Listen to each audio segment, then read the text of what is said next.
King George and Ducky.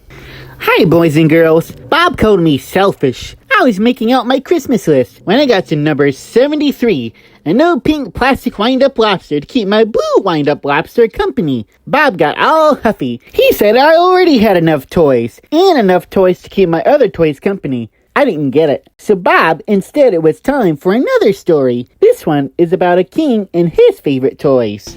King George loved rubber duckies. In fact, he had so many rubber duckies, he couldn't even count them all. But there was one ducky the king didn't have, Thomas's ducky. "We need more men at the war front, sir," said Cedric, the king's general. "Send Thomas," the king demanded. "Put him at the front of the battle." "But he's so small, he'll be creamed," said Cedric. "Your king has spoken," said King George. While Thomas was gone, the king snuck inside his house and took his ducky. When King George got home, there was a knock at his door. "Thomas was all alone on the front line, but he never gave up," Cedric reported to the king. "He's a war hero, but I'm afraid he got creamed." King George didn't care. He just wanted to take a bath with his new ducky. Suddenly, a wise man named Melvin came to the castle to tell the king a story. Melvin began his story. "There once was a man, a very rich man. He had a lot of sheep, he had a lot of land. He threw a lot of parties, he was a very rich man. There was another man, a very poor man. He had next to nothing, just a little lamb. But he loved it like a son, and he fed it from his hand. Yes, he was a very poor man. One day, there was a guest at the house of the rich man. What did he do? Have you guessed to feed the guest of the rich man?" "He had plenty of sheep," said King George. "He should share his." Melvin continued, "Wrong!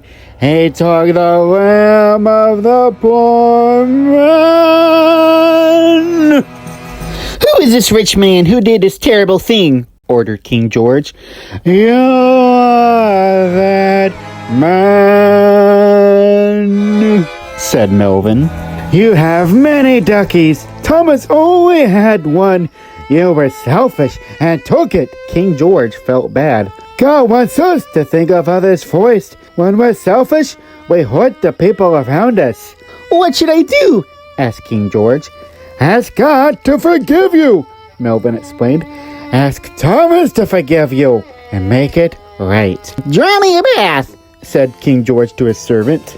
"I gotta find Thomas." Thomas had never had a more wonderful bath, especially when King George gave his rubber ducky back. King George told Thomas he was sorry and asked Thomas to forgive him. Then he prayed and asked God to forgive him too. King George felt better after doing what was right.